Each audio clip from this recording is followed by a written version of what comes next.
আসসালামু আলাইকুম ওয়া রাহমাতুল্লাহি ওয়া বারাকাতুহু নাহমাদুহু ওয়া নুসাল্লি আলা রাসূলিহিল কারীম আম্মা বা'দ।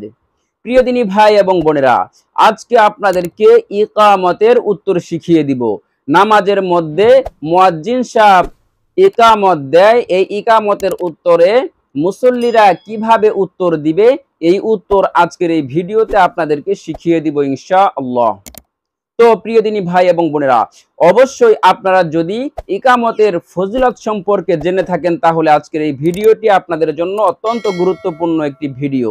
কারণ ইকামতের উত্তর যে ব্যক্তি দিবে, মুয়াজ্জিন যে পরিমাণ ফজিলত পাবে, ইকামতের উত্তর দিয়ে ওই ব্যক্তি মুয়াজ্জিনের সমান ফজিলত অর্জন করে নিবে। সুবহানাল্লাহ সুবহানাল্লাহ। যে ব্যক্তি ইকামতের উত্তর দিবে সে জান্নাতে প্রবেশ করবে। যে ব্যক্তি ইকামতের উত্তর দিবে ওই ব্যক্তি জান্নাতে প্রবেশ করবে। আল্লাহ পাক রব্বুল আলামিন তাকে জান্নাতে পাঠিয়ে দিবেন। রাসূল সাল্লাল্লাহু আলাইহি ওয়াসাল্লাম বলেছেন, যখন মুয়াজ্জিন আজান দিবে, যখন ইকামত দিবে, তখন তোমরা মুয়াজ্জিন যা বলে তোমরাও তাই বলতে থাকো। তাহলে রাসূল সাল্লাল্লাহু আলাইহি ওয়াসাল্লাম এখানে আমাদেরকে আদেশ করেছেন, এটা হলো সুন্নত। আজান এবং ইকামতের উত্তর দেওয়া হলো সুন্নত, নবীর সুন্নত। এই ইকামতের উত্তর আমরা দেওয়ার চেষ্টা করব ইনশাআল্লাহ। তাহলে আমরা অনেক নেকি উপার্জন করব, বিনিময়ে আল্লাহ পাক রব্বুল আলামিন আমাদেরকে জান্নাত দান করবেন। সুবহানাল্লাহ সুবহানাল্লাহ। তো সম্পূর্ণ ভিডিওটি যদি কন্টিনিউ করতে পারেন তাহলে অবশ্যই আপনারা আজকের এই একটি ভিডিওর মাধ্যমেই ইকামতের উত্তর সহিশুদ্ধভাবে জানতে পারবেন। ইকামতের উত্তর একেবারেই সহজ। মুয়াজ্জিন যা বলবে মুসল্লিরা তাই বলবে। শুধুমাত্র যখন মুয়াজ্জিন বলবে ক্বাদ কামাতিস সালাহ, তখন মুসল্লিদেরকে বলতে হবে আকামাহাল্লাহু ওয়া আদামাহা। আপনাদেরকে আমি পরিপূর্ণ নিয়ম আজকের এই ভিডিওতে শিখিয়ে দেব ইনশাআল্লাহ। আমি এখন পরিপূর্ণ নিয়ম আপনাদেরকে বলে দিচ্ছি। মুয়াজ্জিন যখন ইকামত দেওয়া শুরু করবে এইভাবে, আল্লাহু আকবার আল্লাহু আকবার আল্লাহু আকবার আল্লাহু আকবার। যখন মুয়াজ্জিন চারটা বাক্য একসাথে বলবে তখন আপনি পরপরই চারটা বাক্য বলে ফেলবেন। আল্লাহু আকবার আল্লাহু আকবার আল্লাহু আকবার আল্লাহু আকবার। এরপরে মুয়াজ্জিন বলবে আশহাদু আল্লা ইলাহা ইল্লাল্লাহ আশহাদু আল্লা ইলাহা ইল্লাল্লাহ।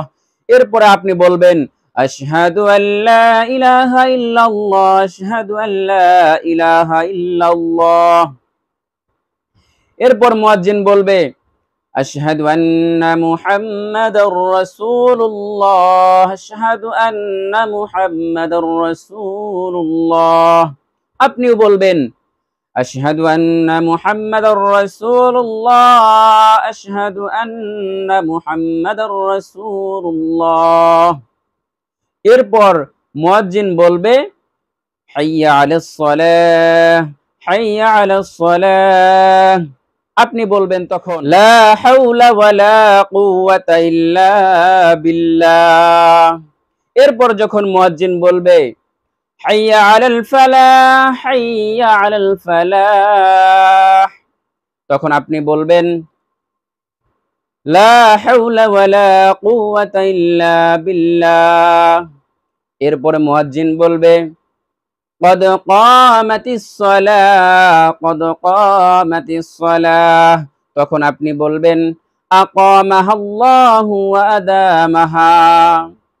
এরপর মুয়াজ্জিন বলবে আল্লাহু আকবার লা ইলাহা ইল্লাল্লাহ, তখন আপনি বলবেন আল্লাহু আকবার লা ইলাহা ইল্লাল্লাহ। এইভাবে যখন আপনি ইকামতের সময় উত্তর দিয়ে দিবেন, এর ফজিলতে আপনি আল্লাহ পাক রব্বুল আলামিন আপনাকে জান্নাত দান করবেন। সুবহানাল্লাহ। এর বিনিময়ে মুয়াজ্জিন যে পরিমাণ ফজিলত পাবে ইকামত দেওয়ার কারণে, আপনিও ওই পরিমাণ ফজিলত পেয়ে যাবেন। সুবহানাল্লাহ, সুবহানাল্লাহ। তো প্রিয় দিনী ভাই এবং বোনেরা, আশা করি আজকের এই ভিডিও থেকে আপনারা ইকামতের মধ্যে যেভাবে উত্তর দিতে হয় ওই ইকামতের উত্তরটি আজকের এই ভিডিও থেকে আপনারা জানতে পেরেছেন, শিখতে পেরেছেন। তো আজকের মতো ভিডিওটি এখানেই শেষ করে দিচ্ছি। আবারও অন্য কোনো নতুন ইসলামিক ভিডিওতে আপনাদের সাথে দেখা হবে। সে পর্যন্ত সকলে ভালো থাকুন, সুস্থ থাকুন। আসসালামু আলাইকুম ওয়া রাহমাতুল্লাহি ওয়া বারাকাতুহু।